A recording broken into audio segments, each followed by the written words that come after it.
will try and keep it very, very brief because we're off time right now.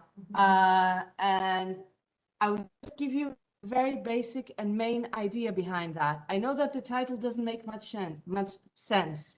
How do I combine tangible cultural monuments, intangible cultural heritage, and gastronomy and virtuality? Well, I'll start by saying the tale. First of all, we have civilizations. Civilizations leave behind monuments. People travel to monuments to visit them as tourist attractions. The monuments are immovable, and the tourist is the one moving to the location of the monument. So the pull factor for tourism is not moving. What is moving is the traveler. Second step, we can have intangible heritage, which was a second step after monuments. There's all the folklore, all the local tales, all the things entailing some untold stories. Again, these have a very specific location. Again, the traveler travels to that location. And that's the main idea behind tourism, of course, that the traveler goes to the location. But is that only the case? How can we work around that? How can we incorporate agricultural product into that? Because the whole idea about services is that the client moves to the place where the service is happening. The service is related to the place. Can we change that around? Can we sort of see a different perspective to that? We call it distribution system, and it's the process which moves the product from production to consumption state, which is called distribution, of course. The two factors that make the distribution of the tourism product very unique. The consumer must go to the destination, so the distribution is the exact opposite. It's not the product produced coming to a supermarket near me, but it's me traveling to the product. The tourism product is highly perishable, so it's there one moment and the next moment it's gone. The plane took off, and so did all the empty seats, so it's perishable. And purchases are made on trust. I've ever visited the location, I've ever eaten the food that I'm ordering in a restaurant, and I'm ordering it based on a description, based on a picture, based on a tourism flyer, based on someone's opinion, and all the things that influence consumer behavior, mainly our friends' opinions, our peers' opinions, whatever information we can get. How can we work with that? The point is to find a way to include agriculture into that, because agriculture is not producing services, it's producing products. So where can we find a gap in that process to incorporate a product rather than a service? In the flow of information, what you get for a tourism destination and for any tourism attraction is the information. The tourist travels to the monument, but the information of the monument travels to the tourist, and that's a post. And now you can see, I have put in the slide 3 posters from the Greek National Tourism Organization for Greece. Again, they're promoting the image, not the actual monument. For someone to see the actual monument, they have to travel to Greece, but we send the information.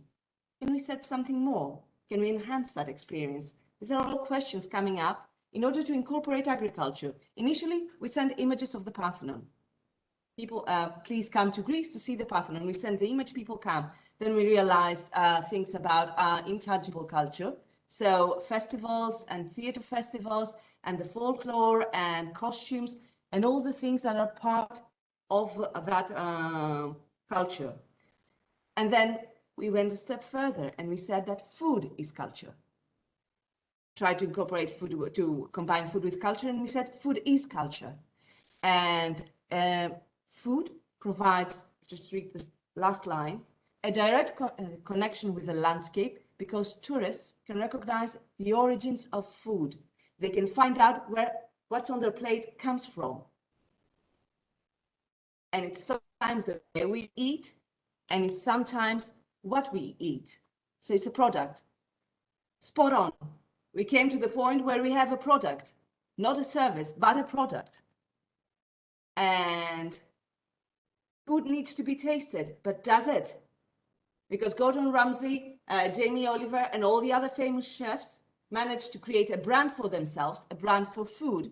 Food is something that you need to experience, you need to taste, you need to come in contact with, but they did manage to create a brand, and they did manage to run 53 very successful restaurants, and Airbnb is promoting food experiences that you don't actually get to taste anything.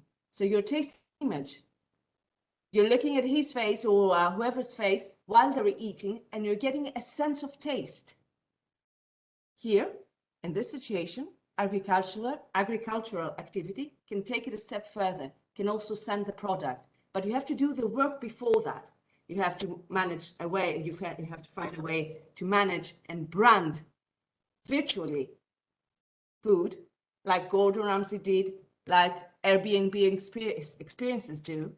And you can do that, and you can create a desire or a market for that kind of food, and then additionally send the product. So that enhances the experience, that completes the experience. It's not just a virtual experience, but you can find the product to the supermarket near you. And here you can see gold is from a company called Mama Greek, which is standardizing and exporting olive oil. And then we have Masticha from Masticha Shop. And both those sites, if you visit them, both Mama Greek site and the Masticha Shop site, they all share recipes as well, and people cooking, small videos of people cooking. So it's not just a virtual experience, but you can also find the ingredients. And that's a way of actually making that intangible, that virtual experience into something more real, more tangible, something that people can relate to, something that people can taste. So, all I had for today.